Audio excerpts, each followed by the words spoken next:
వీడియోలో వచ్చేసి మనము by using Routh Hurwitz criterion use చేసి మనము ఫస్ట్ ప్రాబ్లం అనేది ఎక్స్ప్లెయిన్ చేసుకున్నాం. ఆ ప్రాబ్లం అనేది మనకు స్టేబుల్ కండిషన్లో ఉందనేది మనం ఫైండ్ అవుట్ చేసినాం. ఇప్పుడు సేమ్ అదే విధంగా మనకి ఇది ఇచ్చిండు. By using Routh Hurwitz criterion determine the stability of the system represented by the equation 9 into x to the power of 5 minus 20 into x to the power of 4 plus 10 into s cube minus s square minus 9s plus 10 equal to 0. ఇది మనకి ఇచ్చిండు. ఇది మనం ఏ కండిషన్లో ఉందో మనం prove చేయాలన్నమాట. ఓకేనా, ఇప్పుడు మనం ప్రూవ్ చేద్దాం. మనకు గివెన్ ఈ ఈక్వేషన్ అనేది ఇచ్చింది. ఈ ఈక్వేషన్ ఇచ్చిన తర్వాత మనము ఇక్కడ హైయెస్ట్ ఆర్డర్ ఏంది మనకు s to the power of 5. ఈ s to the power of 5 అనేది ఏంది మనకు ఆడ్ నెంబర్ కాబట్టి మనము ఆడ్ ప్లేస్లలో ఏమున్నాయి రాసుకుందాం. First s to the power of coefficient అంతా 9. ఇది 4 అనేది ఈవెన్ నెంబర్, ఇది రాసుకోకూడదు. ఇది ఆడ్ నెంబర్ కాబట్టి 10, దీని కోఎఫిషియంట్ అంతా 10. నెక్స్ట్ ఇది -9, 1 అనేది ఆడ్ నెంబర్ కాబట్టి -9 అంతే. నెక్స్ట్ దీన్ని రెడ్యూస్ చేస్తూ పోవాలి. రెడ్యూస్ చేస్తే 5 తర్వాత ఏంది రెడ్యూస్ చేస్తే 4 తీసుకున్నాం. నెక్స్ట్ 4 తీసుకుంటే ఇప్పుడు ఇక్కడ చూడండి, ఇదేంది ఈవెన్ నెంబర్ అంటే ఈవెన్ నెంబర్ తీసుకోవాలి. s to the power of 4 యొక్క coefficient -20. Next s to the power of 2 యొక్క కోఎఫిషియంట్ అంతా -1. నెక్స్ట్ కాన్స్టెంట్ వచ్చేసి 10.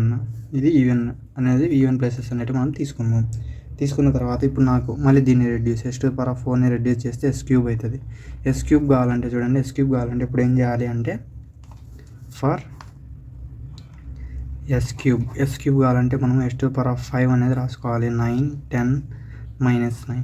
అదే s to the power of 4 కూడా రాసుకోవాలి. -20, -1, 10 తీసుకున్నాం కదా. తీసుకున్న తర్వాత నాకు s cube కావాలి. s cube కావాలంటే ఇది ఇంటూ ఇది -20 into 10 మైనస్ ఇది ఇంటూ ఇది 9 into -1 బై ఇది -20. నెక్స్ట్ ఇది చేస్తే ఎంత వస్తుంది మనకి? ఇది అయిపోయిన తర్వాత సేమ్ మళ్ళీ -20 into -9 -20 into -9 minus 9 into 10 by -20. ఇదంతా క్యాలిక్యులేట్ చేయండి. మీకు ఏమొస్తుందంటే చూడండి, ఇదంతా మనము క్యాష్లో క్యాలిక్యులేట్ చేస్తే 9.55 వస్తుంది. ఇది మొత్తం చేస్తే -13.5 అనేది వస్తుంది అనమాట. ఇప్పుడు వచ్చిన తర్వాత ఇప్పుడు మనకి ఏంది, ఇది s cube అనేది రాద్దాం. 9.55 -13.5. నెక్స్ట్ నాకేం కావాలి? s స్క్వేర్ కావాలంటే ఏంది, ఈ 2 తీసుకోవాలి. ఇడికి అయిపోయింది. నెక్స్ట్ ఫర్ s స్క్వేర్ కావాలంటే s to the power of 4 రాసుకున్నాం. ఎంత? -20, -1, 10. అదే s cube అయితే 9.55 -13.5. ఇప్పుడు నాకు s స్క్వేర్ కావాలి. s స్క్వేర్ కావాలంటే సేమ్ ప్రొసీజర్, ఇది ఇంటూ ఇది 9.55 into -1 మైనస్ ఇది ఇంటూ ఇది -20 into -13.5 బై ఇక్కడ ఏముంటే అది 9.55. నెక్స్ట్ ఇది అయిపోయింది. ఇక్కడ ఏం లేదంటే 0 అనుకోవాలి. ఇది ఇంటూ ఇది 9.55 into 10 మైనస్ 0 into -20 0 into ఇది అర్థమైంది కదా. 9.55 into -1. నెక్స్ట్ ఇది -20 into -13.5 బై ఇక్కడ ఏముంటుంది 9.55. నెక్స్ట్ ఇది ఇంటూ ఇది 9.55 into 10 మైనస్ 0 into -20 బై ఇక్కడ ఏముంటే అది ఫస్ట్లో 9.55. ఇప్పుడు ఇది చేస్తే ఏమొస్తుంది? s స్క్వేర్ చేస్తే ఏమొస్తుంది? అంటే మనకు ఇది మొత్తం చేస్తే -29.2 వస్తుంది. ఇక్కడ వచ్చేసి -10 వస్తుంది. ఇది 0 అయిపోద్ది, ఇది క్యాన్సిల్ అయిపోతే -10 అనేది వస్తుంది అనమాట. ఇది క్యాన్సిల్ అయిపోతే -10 అనేది మనకు వస్తుంది. ఓకేనా, ఇది -10. ఇప్పుడు ఇక్కడ చూసుకుంటే ఇలా ఉంది, రాసుకుందాం. ST రాసుకుంటే ఇక్కడ ఈ స్లాషెస్ పెట్టకూడదు. ఇప్పుడు ఇక్కడ రాసుకుంటే -29.2 -10 ఇది వచ్చింది. నెక్స్ట్ నాకు దీన్ని రెడీ చేస్తే s to the power of 1 కావాలి. s to the power of 1 కావాలంటే ఇది ఇది ఇంటూ ఇది. ఇప్పుడు ఇదైతే నాకు ఇది అయిపోయింది. నెక్స్ట్ ఏంది? For s to the power of 1. మనకి s to the power of 1 కావాలంటే మేము రాసుకోవాలి. s cube ఎంత? 9.55 -13.5. నెక్స్ట్ s స్క్వేర్ ఎంత? -29.2 -10.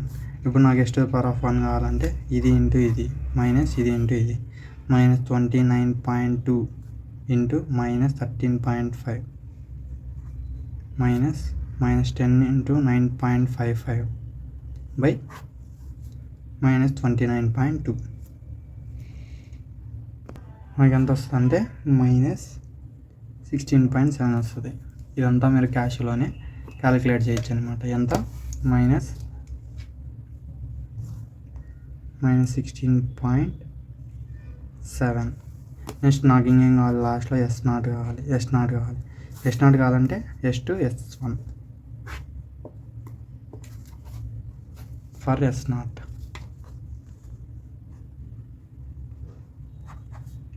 S2 రాసుకోవాలి. S2 ఎంత మైనస్ 29.2 మైనస్ 10. అదే S1 ఎంత మైనస్ 16.7. ఇక్కడ ఏం లేదంటే 0 అయినా పెట్టుకోవచ్చు. ఇది ఇంటూ ఇది ఇంటూ ఇది. S0 కావాలంటే మైనస్ 16.7 ఇంటూ మైనస్ 10 మైనస్ ఇది ఇంటూ ఇది మైనస్ 0 ఇంటూ మైనస్ 29.2 బై ఇక్కడ ఏముంటే అది మైనస్ 16.7. ఇది క్యాన్సిల్ అయిపోతే ఏముంటుంది, మైనస్ 10 అనేది ఉంటుంది. అంటే S0 వాల్యూ వచ్చేసి మనకు ఎంత మైనస్ 10. మనకు ఇప్పుడు అనేది లాస్ట్ వరకు మనకు వచ్చేసింది. ఇప్పుడు మనం ఇక్కడ ఏం చూడాలి, ఇది ఫస్ట్ కాలం అనేది చూడాలి. ఫస్ట్ కాలం చూడండి, ఇది కాలం నెంబర్ 1. ఈ కాలం నెంబర్ 1లో positive values negative value positive value negative value positive అంటే నెగిటివ్ వాల్యూస్ పాజిటివ్ వాల్యూస్ రెండు ఉన్నాయి. అంటే నెగిటివ్ వాల్యూస్ ఉంటే మనకేంది సిస్టమ్ అనేది అన్స్టేబుల్ కండిషన్. నెగిటివ్ వాల్యూస్ ఉంటే మనకు సిస్టమ్ అనేది అన్స్టేబుల్గా ఉంటుంది అనమాట. ఇప్పుడు రాస్తాం. ఈ కాలం 1లో మనకు సమ్ నెగిటివ్ వాల్యూస్ కూడా ఉన్నాయి కాబట్టి then system is unstable system అనమాట. ఇది అన్స్టేబుల్ కండిషన్లో ఉంటుంది. మనకి గివెన్ ఈ ఇచ్చిన ఈక్వేషన్ అన్స్టేబుల్ కండిషన్లో ఉంటుంది అనమాట. దెన్ రూట్స్ అనేది మనం ఎక్కడ ఉంటాయి, right side of the S plane. Roots are lying in right side of S ప్లేన్కి మనకు రైట్ సైడ్లో ఉంటాయి అన్నమాట. This is about this question. Thank you. Please like and subscribe my channel. Thank you.